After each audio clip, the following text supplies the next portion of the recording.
Hello പ്രിയപ്പെട്ടവരെ, എല്ലാവർക്കും നമസ്കാരം. നമ്മുടെ പാർട്ട്ണർഷിപ്പ് അക്കൗണ്ടിങ്ങിന്റെ 12ാമത്തെ ക്ലാസ് ആണ് ഇന്ന് നടക്കാൻ പോകുന്നത്.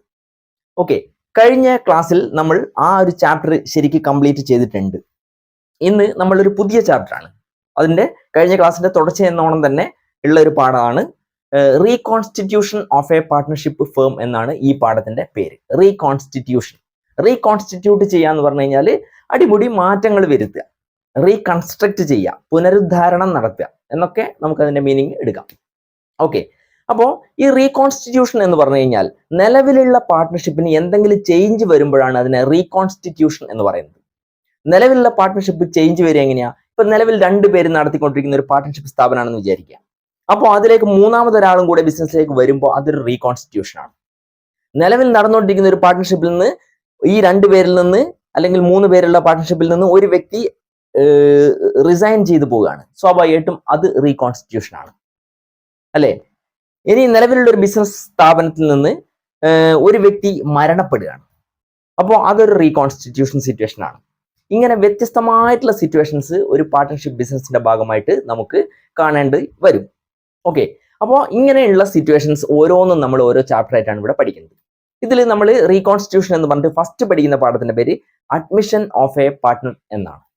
അഡ്മിഷൻ ഓഫ് എ പാർട്ട്ണർ, അതായത് ഞാൻ ആദ്യം പറഞ്ഞിട്ടുള്ള ഒരു ബിസിനസ് നടന്നുകൊണ്ടിരിക്കുകയാണ്. നിലവിൽ ഓൾറെഡി അത് റണ്ണിങ് ആണ്. 2 പാർട്ട്നേഴ്സ് ഉണ്ട്. മറ്റൊരു പാർട്ട്ണർ കൂടെ ബിസിനസ്സിലോട്ട് വരികയാണ്. ആ സമയത്ത് നമ്മൾ അതിനെ എന്ത് വിളിക്കും? അഡ്മിഷൻ ഓഫ് എ പാർട്ട്ണർ എന്ന് വിളിക്കും. ഓക്കെ, അഡ്മിഷൻ എന്ന് പറഞ്ഞാൽ inclusion of a partner into an existing business എന്നാണ് പറയുക. ഒരു പുതിയ പാർട്ട്ണറെ നമ്മൾ നടന്നുകൊണ്ടിരിക്കുന്ന ബിസിനസ്സിലേക്ക് ഇൻക്ലൂഡ് ചെയ്യുകയാണ്, ഉൾപ്പെടുത്തുകയാണ്. That is admission.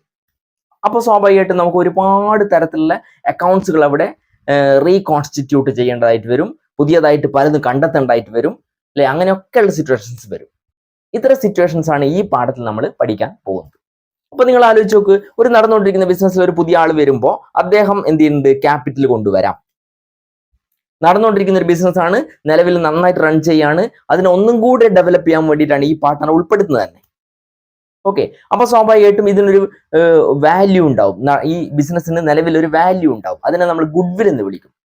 സ്വാഭാവികമായിട്ടും ആ വരുന്ന പാർട്ട്ണറും നമ്മളെ ബിസിനസ്സിലേക്ക് വരുന്ന പാർട്ട്ണറും ഈ ഗുഡ്വിലിന്റെ ഒരു പോർഷൻ ഇവിടത്തേക്ക് കോൺട്രിബ്യൂട്ട് ചെയ്യേണ്ടതായിട്ട് വരും. ഓക്കെ, അപ്പോൾ അതൊരു സിറ്റുവേഷൻസ്, 2 സിറ്റുവേഷൻസ് പറഞ്ഞു. ഇനി എന്തുണ്ട്? നിലവിലുള്ള പാർട്ട്നേഴ്സിന് അവർ ഇതുവരെ 2 പേര് മാത്രമാണ് ലാഭമൊക്കെ വീതിച്ചെടുത്തിട്ടുണ്ടാവുക. പക്ഷെ ഇനി എന്ത് ചെയ്യണം? മൂന്നാമതൊരാളും കൂടെ അതിന് പങ്കാളിത്തത്തിലേക്ക് വരികയാണ്. സ്വാഭാവികമായിട്ടും അദ്ദേഹത്തിന് കൊടുക്കേണ്ടതായിട്ട് വരും. അപ്പൊ ഇവരുടെ പ്രോഫിറ്റ് എന്ത്? അദ്ദേഹത്തിന് കൂടെ മൂന്നാമത് ഒരു വ്യക്തിക്ക് കൂടെ ഷെയർ ചെയ്യേണ്ടതായിട്ട് വരും. ഓക്കെ, അങ്ങനെ ഷെയർ ചെയ്യുമ്പോൾ ഇവർക്ക് കുറച്ച് നഷ്ടങ്ങൾ സംഭവിക്കും. നിലവിലുള്ളതിൽ നിന്ന് ഒരാൾക്കും കൂടെ കൊടുക്കേണ്ടി വരുമ്പോൾ നഷ്ടങ്ങൾ സംഭവിക്കും. ഇനി നേരത്തെ കിട്ടിയ അത്രത്തോളം കിട്ടില്ല. ഉദാഹരണത്തിന് നേരത്തെ 2 പേരും ഉണ്ടായിരുന്നപ്പോൾ 100 രൂപയാണ് നമ്മളെ ലാഭം എന്ന് വിചാരിക്കുക. അപ്പോൾ 2 ആൾ പകുതിക്ക് എടുക്കുകയാണെങ്കിൽ 50 ആണ് 2 ആൾക്ക് കിട്ടുക. എക്കും ബി ആണ്. എ ബി എന്ന് പറയുന്ന 2 പാർട്ട്നേഴ്സ് ആണെന്ന് ചിന്തിച്ചു കഴിഞ്ഞാൽ എക്കും ബിക്കും 50 കിട്ടുക.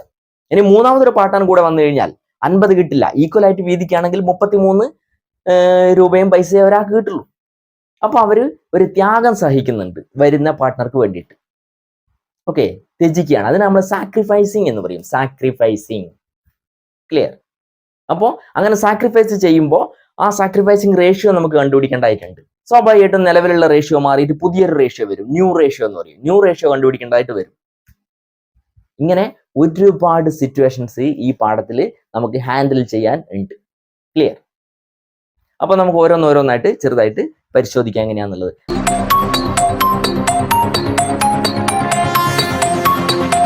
അപ്പൊ നിങ്ങൾ എന്ത് ചെയ്യണം? അഡ്മിഷൻ ഓഫ് എ പാർട്ട്ണർ എന്ന് ഹെഡിങ് എഴുതുക. അഡ്മിഷൻ ഓഫ് എ പാർട്ട്ണർ, ശരിക്കും റീകോൺസ്റ്റിറ്റ്യൂഷൻ ഓഫ് പാർട്ട്ണർഷിപ്പ് എന്ന് വരും. എന്നിട്ട് അതിൽ പാഠത്തിന്റെ പേര് admission of a partner. Okay, സംഭവം മനസ്സിലായില്ലേ? ഇനി അഡ്മിഷന്റെ കേസസിൽ എന്തൊക്കെയാണ് അക്കൗണ്ടിങ് ട്രീറ്റ്മെന്റ് എന്നുള്ളത് നമുക്ക് ഓരോന്നോരോന്നായിട്ട് നോക്കാം. ഞാനിപ്പം പറഞ്ഞ കാര്യങ്ങളൊക്കെ തന്നെയാണ് നമ്മൾ ചെയ്യാൻ പോകുന്നത്. Okay, inclusion of a partner into an existing business, that is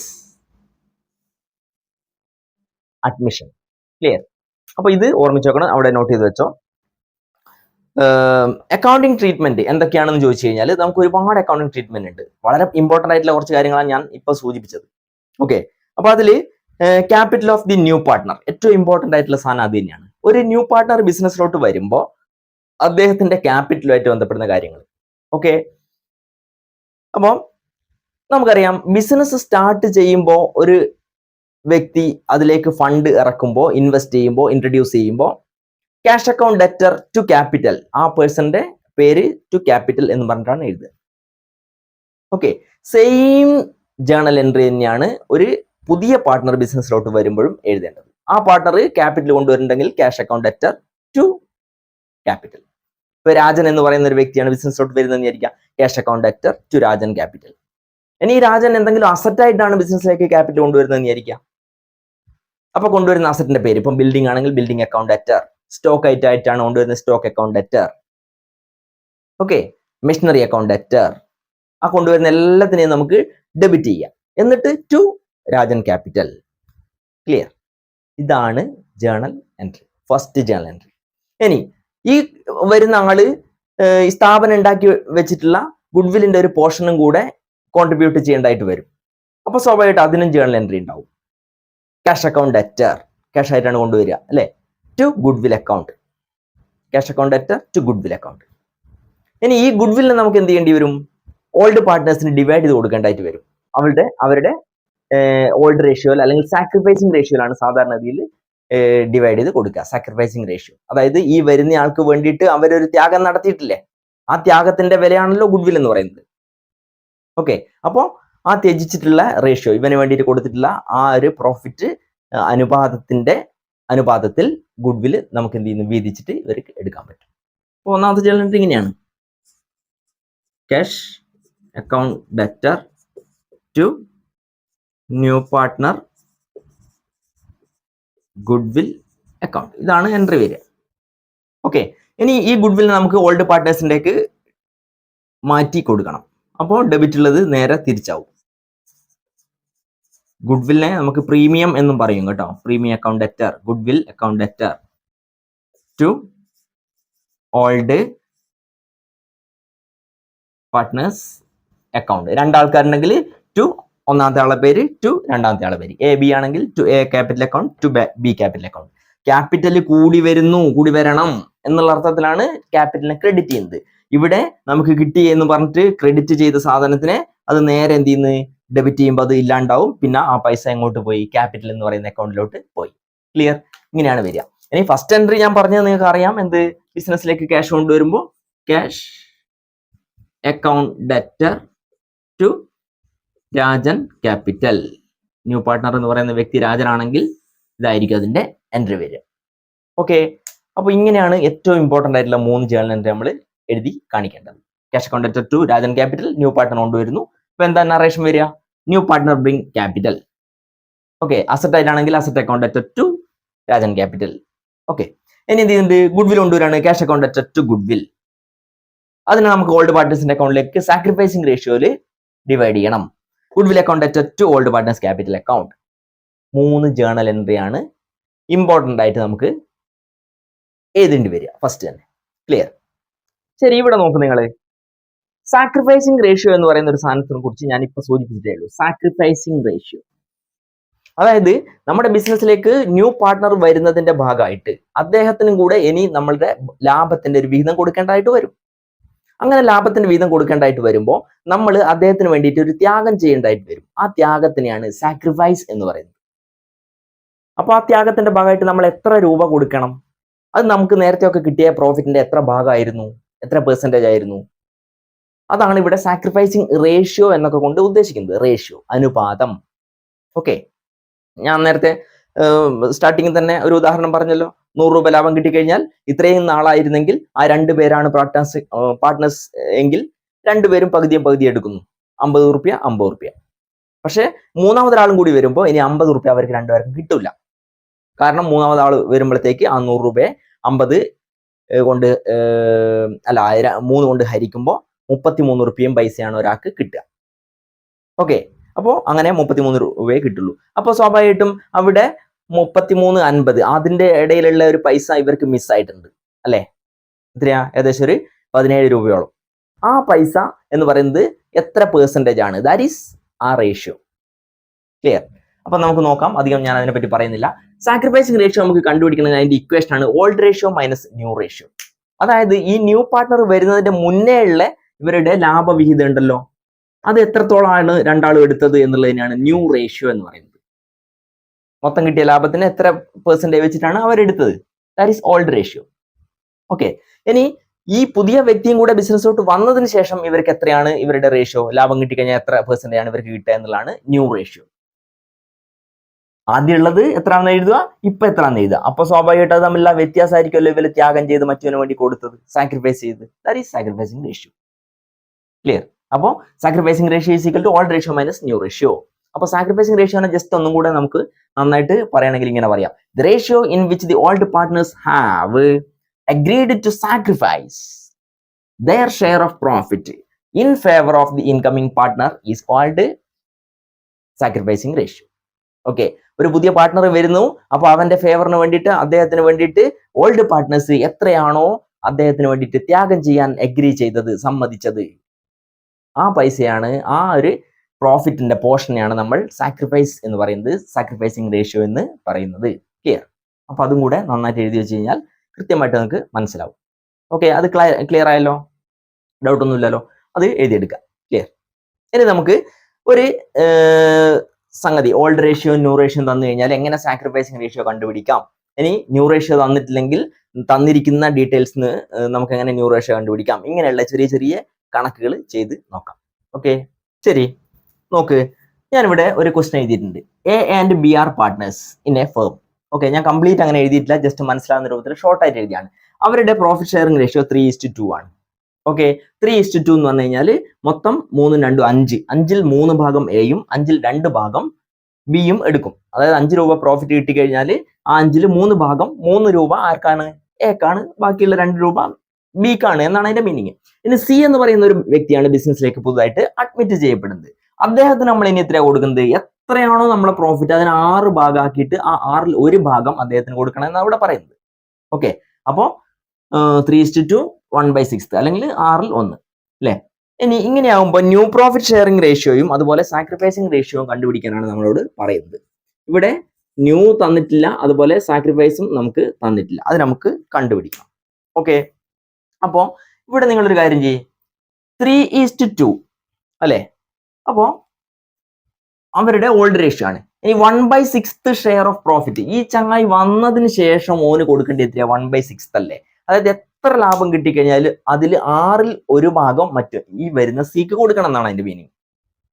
okay, അപ്പോ എത്ര ഒരു ഉറുപ്പ്യ ലാഭം കിട്ടിയാൽ പോലും എത്രയായിക്കോട്ടെ അതിന് 6 ഭാഗമാക്കുക, ഒരു സാധനത്തിന് 6 ഭാഗമാക്കുക, അതിൽ 1 ഭാഗം ഓന് കൊടുക്കണം. അപ്പൊ 6ൽ 1 ഭാഗം ഓന് കൊടുത്തു കഴിഞ്ഞാൽ ഇനി 6ൽ എത്ര ഭാഗം ഉണ്ടാവും? ബാക്കി 6ൽ 5 ഭാഗം അല്ലേ ബാക്കി ഉണ്ടാകുക. അതായത് 6ൽ 1 ഭാഗം ഒരുത്തിന് കൊടുത്ത്, ഒരു സാധനത്തിന് 6 കഷ്ണാക്കിയിട്ട് 1 ഭാഗം ഒരുത്തിന് കൊടുത്ത്, ഇനി ആ 6 കഷ്ണാക്കിയാൽ 5 ഭാഗം അല്ലേ ബാക്കി ഉണ്ടാകുക. അതായത് 5/6, 6ൽ 5 ഭാഗം അല്ലേ ബാക്കി ഉണ്ടാകുക ഒന്നും കഴിച്ചിട്ട്. ഇതാണ് എയും ബിയും ഇനി എന്ത് ചെയ്യേണ്ടത്? എടുക്കേണ്ടത്. എയും ബിയും ആ പറഞ്ഞ മനസ്സിലായിട്ടുണ്ടോ? എയും ബിയും ഇനി എടുക്കേണ്ട റേഷ്യോ എന്ന് പറയുന്നത്, ഇനി അവരുടെ റേഷ്യോ എന്ന് പറയുന്നത് ഇതാണ് ന്യൂ റേഷ്യോ. പക്ഷെ ഓൾഡ് നമുക്ക് ഇവിടെ തന്നിട്ടുണ്ട്. ഓൾഡ് എത്രയാ? 3/5ഉം 2/5 ആണ്. ഓക്കെ, അങ്ങനെയാവുമ്പോ എയുടെ ന്യൂ റേഷ്യോ കണ്ടുപിടിക്കണമെങ്കിൽ നമ്മൾ എന്ത് ചെയ്യണം? ഇത്രയും സംഖ്യയുടെ ഇത്ര ഭാഗം അങ്ങനല്ലേ വരിക. അതായത് 3/5 ഓഫ് 5/6. ഈ 5/6 എന്ന് പറയുന്നതിൽ 3/5 ഭാഗമാണ് ആർക്കുള്ളൂ? എക്കുള്ളൂ. അതായത് 5/6 ആണ് ഇനി ആകെ ബാക്കിയുള്ളത്. സിക്ക് 1 കഴിച്ചതിന് ശേഷം 1/6 കൊടുത്തതിന് ശേഷം.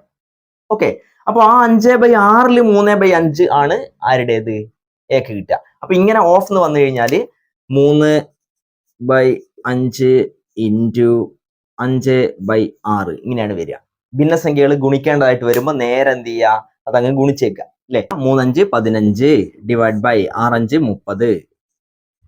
ഓക്കെ, അപ്പോ ഇതാണ് എന്ത്? ന്യൂ റേഷ്യോ എന്ന് പറയുന്നത്. ന്യൂ റേഷ്യോ ഇങ്ങനെ കിട്ടിക്കഴിഞ്ഞാൽ നമ്മൾ പൊതുവെ റേഷ്യോ ഏറ്റവും മിനിമൽ ആയിട്ടുള്ള ഇതിലാണ് പറയേണ്ടത്, ഏറ്റവും താഴ്ന്ന സംഖ്യയിൽ. അപ്പൊ ഇതിനെ നമുക്ക് ഇനിയും ചെറുതാക്കാൻ പറ്റും. 5 എന്നുള്ള സംഖ്യ കൊണ്ട് നമുക്ക് 2നെ ഹരിക്കാൻ പറ്റുമല്ലോ. 3/5 6 എന്ന് വരും. പിന്നെ വേണമെങ്കിൽ 1/3 എന്നുള്ളതിലേക്ക് എത്തിക്കുകയൊക്കെ ചെയ്യാം കേട്ടോ. ആ സംഗതി എങ്ങനെയാ ചെയ്യുന്നതെന്നുള്ളത് നിങ്ങൾ നോക്കിക്കോ. ഇപ്പോൾ 15/30 എന്ന് കിട്ടിയില്ലേ, അത് ഞാൻ ചെറുതാക്കിയാണ്. എങ്ങനെയാ? അപ്പൊ നിങ്ങൾക്ക് ഈ രണ്ട് സംഖ്യയും ഏതെങ്കിലും ഒരു പൊതുവായിട്ടുള്ള സംഖ്യ കൊണ്ട് ഹരിച്ചിട്ട് നമുക്ക് ചെറുതാക്കാം. ഉദാഹരണത്തിന് 2 കൊണ്ട് നമുക്ക് 30നെ ഹരിക്കാം, 15 എന്ന് കിട്ടും. പക്ഷെ ആ 2 കൊണ്ട് നമുക്ക് 15നെ ഹരിക്കാൻ പറ്റില്ല. കാരണം 2 എന്നുള്ളത് ഇരട്ട സംഖ്യയാണ്, ഇത് ഒരൊറ്റ സംഖ്യയാണ്. അപ്പൊ 2നെ ഒരേ സമയം ഹരിക്കാൻ പറ്റണം. ഇപ്പൊ 3 കൊണ്ട് ഹരിക്കാൻ തോന്നും അല്ലേ? ഓക്കെ, 3 കൊണ്ട് ഹരിക്കാം. ഞാൻ നേരെ അതിന് പകരം 5 കൊണ്ടാണ് ഹരിച്ചത്, അതുകൊണ്ടാണ് ഇങ്ങനെ വന്നത്. 3 കൊണ്ട് ഹരിക്കുമ്പോൾ എന്താ വരിക? 3, 5, 15. 5/3 കൊണ്ട് ഹരിക്കാമായിരുന്നു, പക്ഷെ ഞാൻ 5 കൊണ്ട് ഹരിച്ചപ്പോഴാണ് ഇങ്ങനെ ആയിപ്പോയത്. 3, 5, 15. അങ്ങനെ 5 കൊണ്ട് ഹരിച്ചു. അതുപോലെ 6, 5, 30 അല്ലെ? 2നെ 5 കൊണ്ട് ഹരിച്ചത്.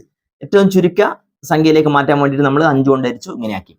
ഹരിക്കണം 5 കൊണ്ട് ഹരിച്ചു, 5 കൊണ്ട്. 30നെ 5 കൊണ്ട് ഹരിച്ചു കഴിഞ്ഞാൽ എത്രയാ വരിക? 6. അതാണ് ഈ 6. ഇനി 15നെ 5 കൊണ്ട് ഹരിച്ചു കഴിഞ്ഞാൽ 3. അതാണ് 3/6 എന്ന് പറയുന്നത്. ഇനി ഈ 3നെ 6നെ നിങ്ങൾക്ക് പൊതുവായിട്ട് ഏതെങ്കിലും ഹരിക്കാൻ പറ്റുമോ നോക്കുക. അപ്പോൾ നിങ്ങൾക്ക് പറ്റും, 3 കൊണ്ട് പറ്റും. അപ്പോൾ 3നെ 3 കൊണ്ട് ഹരിച്ചു കഴിഞ്ഞാൽ 1, ഒരു 3, 3. 6നെ 2 ആണ് വരിക, 2, 3, 6. 2, 3, 6. ഒരു 3, 3. ഓക്കെ, 1/2 ആണ്, 1/3 അല്ല വരിക. ഇനി എന്ത് ചെയ്യുന്നത്? ഇതേ സംഖ്യേന ഇതുപോലെ തന്നെ നിങ്ങൾക്ക് എന്ത് ചെയ്യാം? ഞാനിവിടെ 5ന് പകരം എടുത്തതിന് പകരം 3 കൊണ്ട് എടുക്കാം. അതായത് 15/30 എന്നുള്ള ഈ സംഖ്യ ഉണ്ടല്ലോ, നിങ്ങൾക്ക് എന്ത് ചെയ്യാം? 5 കൊണ്ട് ഹരിക്കുന്നതിന് പകരം 3 കൊണ്ട് ഹരിക്കാം. കാരണം 3ൽ പോകും. ഞാനത് പെട്ടെന്ന് ആലോചിക്കാതെ 5 എന്നുള്ളതിലേക്ക് കൊടുത്താണ്. എത്രയാ? 3 കൊണ്ട് ഒരു 3, 3, 23, 9, 12, 5, 3, 15. 5, 3, 15. 10, 3, 30. 10, 3, 30. ഇതിനെ വീണ്ടും ചെറുതാക്കുക, 1/2. എങ്ങനെ ചെയ്ത് കഴിഞ്ഞാൽ ഒരേ ഉത്തരം തന്നെ കിട്ടുക. ഓക്കെ, അപ്പോൾ അത് നിങ്ങൾ നോക്കണ്ട, നമുക്ക് ചെയ്ത് ക്ലിയർ ആക്കി എടുക്കാൻ പറ്റുന്നതേ ഉള്ളൂ. അപ്പോൾ എന്ത് ചെയ്യുന്നുണ്ട്? ഇതൊക്കെ മായ്ക്കുന്നു. 1/2 എന്നാണ് ആൻസർ കിട്ടിയത്. ഇനി ഇതുപോലെ തന്നെ ബി എന്ന് പറയുന്ന രണ്ടാമത്തെ വ്യക്തിയുടേത്, അതായത് അദ്ദേഹത്തിന്റെ ലക്ഷ്യം 2/5 ആണ്. 2/5 ഓഫ് 5/6. 5/6 ആണല്ലോ ആകെ ബാക്കിയുള്ളത്. 1/6 സിക്ക് കൊടുത്തതിന് ശേഷം നമ്മുടെ കയ്യിൽ ആകെ ബാക്കിയുള്ളത് 5/6 ആണ്. ആ 5/6ൽ 5/6ന്റെ 3/5 ഭാഗം എന്ന് പറയുന്നത് 1/2 ആണ്. ഓക്കെ, ഇനി എന്തുണ്ട്? 2/5ന്റെ 5/6 എന്ന് പറയുന്നത് എത്രയാണ്? ഇതുപോലെ തന്നെ എഴുതുക, 2/5 into 5/6. 2, 5, 10 divide by 6, 30. ഓക്കെ, ഇതിനെ നിങ്ങൾക്ക് എന്ത് ചെയ്യുക? 2 കൊണ്ട് ഹരിക്കുക. 2 കൊണ്ട് ഹരിച്ചു കഴിഞ്ഞാൽ 5/15. 1/3. ഓക്കെ, ഇതായിരിക്കും ഇദ്ദേഹത്തിന്റെ ന്യൂ റേഷ്യോ. ഓക്കെ, 1/3 എന്നുള്ളത് 1/3ൽ 1. ഇവിടെ ഞാനിങ്ങനെ ചെറുതാക്കിയല്ലോ. ഇവിടെ ചെറിയൊരു പ്രശ്നമുണ്ട്. എന്താ പ്രശ്നം? നിങ്ങൾക്ക് നോക്ക്, ഇവിടെ എ എന്ന് പറയുന്ന വ്യക്തിയുടെ ന്യൂ റേഷ്യോ 2ൽ 1 ആണ്. അതായത് എത്ര കിട്ടിക്കഴിഞ്ഞാൽ അതിന്റെ പകുതി മറ്റേയാൾക്ക് കൊടുക്കണം എന്നാണ് കിട്ടിയത്. എന്നാൽ ബിക്ക് 3ൽ 1 ആണ്. അപ്പോ ഇങ്ങനെ ഓരോരുത്തർക്കും ഇത്രയിൽ ഇത്ര, വേറൊരാൾക്ക് മറ്റേതിൽ ഇത്ര, അങ്ങനെ പറയുമ്പോൾ അത് നമുക്ക് കാൽക്കുലേറ്റ് ചെയ്യാൻ പ്രയാസമായിരിക്കും. ഉദാഹരണത്തിന് ഒരു ക്ലാസ്സിൽ പരീക്ഷ നടത്തിയിട്ട് ഒരു കുട്ടിക്ക് 50ൽ ഇത്ര മാർക്ക് ഇടുന്നു, മറ്റൊരു കുട്ടിക്ക് 25ൽ ഇത്ര മാർക്ക് ഇടുന്നു, മറ്റൊരു കുട്ടിക്ക് 30ൽ ഇത്ര മാർക്ക് ഇടുന്നു. അപ്പോൾ സ്വാഭാവികമായിട്ടും നമുക്ക് അവിടെ ആർക്കാണ് കൂടുതൽ മാർക്ക്, അല്ലെങ്കിൽ അതിന്റെ ഒരു ക്ലാരിറ്റി പ്രശ്നം വരുന്നുണ്ട് അല്ലേ? അപ്പൊ സ്വാഭാവികമായിട്ട് ഒരു ഏകീകൃത മാർക്കിൽ, അതായത് ഇത്രയിൽ 50ൽ എല്ലാവർക്കും, ഓക്കെ, അപ്പൊ ഒരാൾക്ക് 50ൽ, മറ്റാൾക്ക് 20ൽ, മറ്റാൾക്ക് 30ലാകുമ്പോൾ അവിടെ വലിയ പ്രയാസം ഉണ്ടാവും. അപ്പൊ ആ പ്രശ്നം ഒഴിവാക്കണമെങ്കിൽ ഇവിടെ നമ്മൾ എന്ത് ചെയ്യണം? രണ്ടിടത്തിലും ഒരുപോലെ വരുന്ന സാധനം ഇതാണ്, 15/30, 10/30. അതായത് രണ്ടിടത്തിലും 30ൽ 10, 30ൽ 15. ആ റേഷ്യോ എടുത്താൽ മതി. ഇതിനെ ചെറുതാക്കുമ്പോൾ എന്തുണ്ട്? നമുക്ക് അത് ആ ഒരു കോമൺ ആയിട്ടുള്ള വരില്ല. 2ൽ 1, 3ൽ 1 ആയി പോകുന്നുണ്ട്. അത് പ്രയാസം. അപ്പൊ അത് വേണ്ട. അതുകൊണ്ട് ഞാനത് ചെയ്ത് കാണിച്ചപ്പോൾ ആ ഒരു ഫ്ലോയില് അങ്ങ് അതിന്റെ ഏറ്റവും ചെറുതിലേക്ക് ചെയ്തങ്ങ് കാണിച്ചെന്നേ ഉള്ളൂ നേരത്തെ. ഓക്കെ, അപ്പൊ അത് നമ്മൾ ഒഴിവാക്കുക. അപ്പൊ ഇത്ര എടുത്താൽ മതി. ഇത് പലർക്കും ചെറിയ പ്രയാസം ഉണ്ടാക്കുന്ന ഒരു ഏരിയ ആണ്. നമുക്ക് വീണ്ടും റിപ്പീറ്റ് ചെയ്യാം. എന്ത് ചെയ്യാം? അത് ആ സമയത്ത് ക്ലിയർ ആവും. ഇനി സി എന്ന് പറയുന്ന വ്യക്തിക്ക് ഇവിടെ 1/6. സിക്ക് മാത്രം എത്ര കിട്ടിയാലും 6ൽ 1 കൊടുക്കണം എന്നാണ്. അപ്പൊ ഞാൻ നേരത്തെ പറഞ്ഞ അതേ പരീക്ഷന്റെ ഉദാഹരണങ്ങൾ മനസ്സിലോർമ്മിക്കുക. ഇവന് 30ൽ 15 കൊടുക്കണം, ഇവന് 30ൽ 10 കൊടുക്കണം, അല്ലെ 10 കിട്ടി, 30ൽ 15 കിട്ടി, ഇയാൾക്ക് 6ൽ 1 എന്ന് കിട്ടി. അപ്പോൾ ഇയാളുടെയും നമുക്ക് എന്ത് ചെയ്യണം? 30ലേക്ക് മാറ്റണം. 30ലേക്ക് മാറ്റണമെങ്കിൽ നേരത്തെ ഇവിടെ ഹരിക്കൊക്കെ ചെയ്തിട്ടല്ലേ ചെറുതാക്കിയത് അല്ലെ? അതായത് വലിയ സംഖ്യ നമ്മൾ ഹരിച്ചിട്ട് അല്ലെ ചെറുതാക്കി എടുത്തത്, ഓർമ്മയില്ലേ? അപ്പൊ അതുപോലെ ഇതിനെ ഏതോ ഒരു സംഖ്യ കൊണ്ട് ഗുണിച്ചു കഴിഞ്ഞാൽ 30 ആവും. 6നെ ഏതോ ഒരു സംഖ്യ കൊണ്ട് ഗുണിച്ചു കഴിഞ്ഞാൽ 30 ആവും. അതേ സംഖ്യ 5 ആണ്.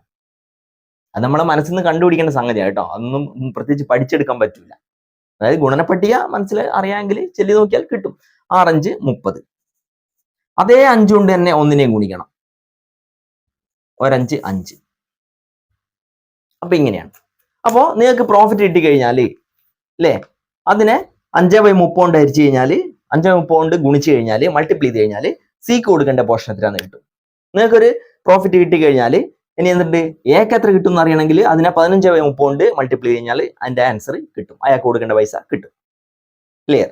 അപ്പോൾ ഇങ്ങനെ 10/30 കൊണ്ട് മൾട്ടിപ്ലൈ ചെയ്ത് കഴിഞ്ഞാൽ ബിക്ക് കൊടുക്കേണ്ട പൈസ കിട്ടും. ഇപ്പം കറക്റ്റ് ആയല്ലോ. ഒന്നുമില്ല, 30 റുപ്യയിൽ 5 റുപ്യ ഇവനാണ്, 30 റുപ്യയിൽ ബാക്കി 10 റുപ്യ ഇവനാണ്. ഇനി ബാക്കി ഉണ്ടാവുക 10 5 5 കഴിച്ച് 5 റുപ്യാണ്. ആ 30ൽ 15 ആർക്കുള്ളതാണ്? എക്കുള്ളതാണ്. കംപ്ലീറ്റഡ് ആയില്ലേ? അപ്പൊ ഇങ്ങനെയാണ് ന്യൂ റേഷ്യോ കണ്ടുപിടിക്കുക. ലേശം പ്രയാസം ചിലപ്പോൾ തോന്നിയിട്ട് ഉണ്ടാവും. No problem. സംഭവം ഇത് കൃത്യമായിട്ട് ഒന്നുകൂടെ റിപ്പീറ്റ് ചെയ്ത് കേട്ട് കഴിഞ്ഞാൽ മനസ്സിലാവും. ഓക്കെ, ഞാനിവിടെ എഴുതിയിട്ടുണ്ട് ന്യൂ റേഷ്യോ 5 10 5. അതിനാ നിങ്ങൾക്ക് വീണ്ടും ചെറുതാക്കാൻ പറ്റും കേട്ടോ. എത്രയാണ്? 5 എന്നുള്ളതിന് നിങ്ങൾക്ക് 1 എന്ന് എഴുതാം, 2 എന്ന് എഴുതാം, 3 എന്ന് എഴുതാം. അതിനാ ഒന്നുമില്ല, വീണ്ടും ചെറുതാക്കിയാണ്. 5 കൊണ്ട് ഹരിച്ചാണ്. 1 5 5, 2 5 10, 3 5 15, 3:2:1. ഇതാണ് new ratio of A, B and C. Clear? ഇനി സാക്രിഫൈസിങ് റേഷ്യോ. സാക്രിഫൈസിങ് റേഷ്യോന്റെ ഇക്വേഷൻ ഞാൻ പറഞ്ഞു തന്നിട്ടുണ്ട്. സാക്രിഫൈസിങ് വെച്ചാൽ ഓൾഡ് മൈനസ് ന്യൂ, അതായത് old ratio minus new ratio. അപ്പൊ എ എന്ന് പറയുന്ന വ്യക്തി വെച്ച് നമുക്ക് സ്റ്റാർട്ട് ചെയ്യാം. എ എന്ന് പറയുന്ന വ്യക്തിയുടെ ഓൾഡ് റേഷ്യോ എന്ന് പറയുന്നത് 3/5 ആണ്. 3/5 ഈസ് ടു മൈനസ്, അതായത് 3:2 എന്ന് പറയുമ്പോൾ 3/5 അല്ലേ, മറ്റാളത് 2/5. അപ്പൊ 3/5 മൈനസ് എത്ര വരിക? 3/6 ആണ്. 3 2 5 1 6, 3/6. അപ്പോ 3/5 നിന്ന് 3/6 കുറയ്ക്കുകയാണ് ചെയ്യേണ്ടത്. ഇതൊരു ഭിന്നസംഖ്യയാണ്. ഭിന്നസംഖ്യകൾ കുറയ്ക്കുമ്പോൾ ക്രോസ് മൾട്ടിപ്ലിക്കേഷൻ നടത്തുക എന്നുള്ളതാണ് നമ്മൾ പഠിച്ചത്. ക്രോസ് ചെയ്ത് ഗുണിക്കുക. ഓക്കെ, അപ്പൊ അതെങ്ങനെയാ? ഇങ്ങനെ എഴുതി കഴിഞ്ഞാൽ 3 × 6 18 മൈനസ്, ഈ ചിഹ്നം അങ്ങനെ ഇടുക, മൈനസ് 5 × 3 15 ഡിവൈഡഡ് ബൈ, അല്ലെ, ഈ ബൈ എന്നുള്ളത് അങ്ങനെ ഇറക്കി എഴുതുക. ഇനി ഛേദങ്ങൾ ഡിനോമിനേറ്റർ നേരെ എന്ത് ചെയ്യുക? മൾട്ടിപ്ലൈ ചെയ്ത് ഇടുക. 6 5 30. ഇങ്ങനെയാണ് ചെയ്യുക. ഇനി എന്ത് ചെയ്യുക? 18 5 പോയി കഴിഞ്ഞാൽ 3/30 അങ്ങനെ തന്നെ. ഓക്കെ, ഇത് നിങ്ങൾക്ക് വീണ്ടും ചെറുതാക്കാം. 1/10. നമുക്ക് നോക്കാം. എല്ലാം ഒരേ ഇതിൽ കിട്ടണം. അതുകൊണ്ട് അങ്ങോട്ട് ചെറുതാക്കി. ഇത്രയും ഞാൻ ഇവിടെ ജസ്റ്റ് എഴുതിയെന്നേ ഉള്ളൂ. നമുക്ക് അത്രയും വേണോ അല്ല ഇതാണ് എടുക്കാൻ പറ്റുക എന്നുള്ളത് നമുക്ക് നോക്കാം. ഇനി ബിയുടേത്. അപ്പൊ ബി ആണ് അടുത്ത വ്യക്തി സാക്രിഫൈസ് ചെയ്യുന്നത്. 3/5 എന്റെ എടുത്തു, 2/5. ഓൾഡ് എന്ന് പറയുന്നത് 2/5. ബിയുടെ ഓൾഡ് 2/5 മൈനസ് എത്രയാ? 2/6. ഇത് എന്റേതാണ്, ഇത് ബിന്റെതാണ്, ഇത് സിന്റെ ആണ്. അപ്പോ ഇങ്ങനെ വന്നു കഴിഞ്ഞാൽ വീണ്ടും മോളിൽ ചെയ്ത് അതേ ക്രിയേറ്റ് ചെയ്യുക. 2 × 6 12 മൈനസ് ചിഹ്നം ഇടുക. 2 5 10 ഡിവൈഡ് ബൈ 30. അപ്പോൾ 12 10 പോയാൽ 2 ഡിവൈഡ് ബൈ 30. അപ്പോൾ ഇവിടെ എന്തുണ്ട്?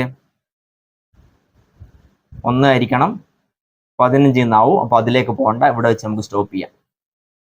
ഓക്കെ, 30ൽ 2 പറ്റൂ. അല്ല പിന്നെ ചെറുതാക്കും 15-ലായി പോകും. ഇത് 10ൽ ഇത് 15-ൽ അങ്ങനെ ശരിയാവില്ലല്ലോ. അപ്പോൾ നമുക്ക് ഇത് ആൻസർ ആയിട്ട് എടുക്കാം.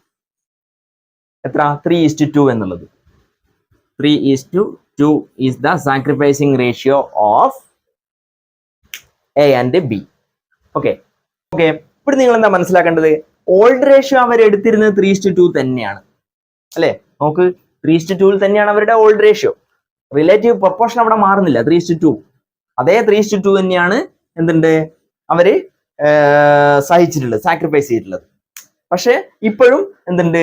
3:2:1, 3:2 എന്നുള്ള ഇതിൽ തന്നെയാണ് വരുന്നത്. പക്ഷെ അവിടെ ചേഞ്ച് വരുന്ന എവിടെയാ? 3 2 3/5 എന്നല്ല വരിക, 3/6 എന്നാ വരിക. 6ൽ 3 ഭാഗമായി. നേരത്തെ 5ൽ 3 ഭാഗമാണ് കിട്ടിയിരുന്നത്. ഓക്കെ, അത് ആ ത്യാഗം ഇവിടെ സഹിച്ച് അതിന്റെ ഡീറ്റെയിൽസ് ആണ് നമ്മളിപ്പോ കണ്ട് പിടിച്ചത്.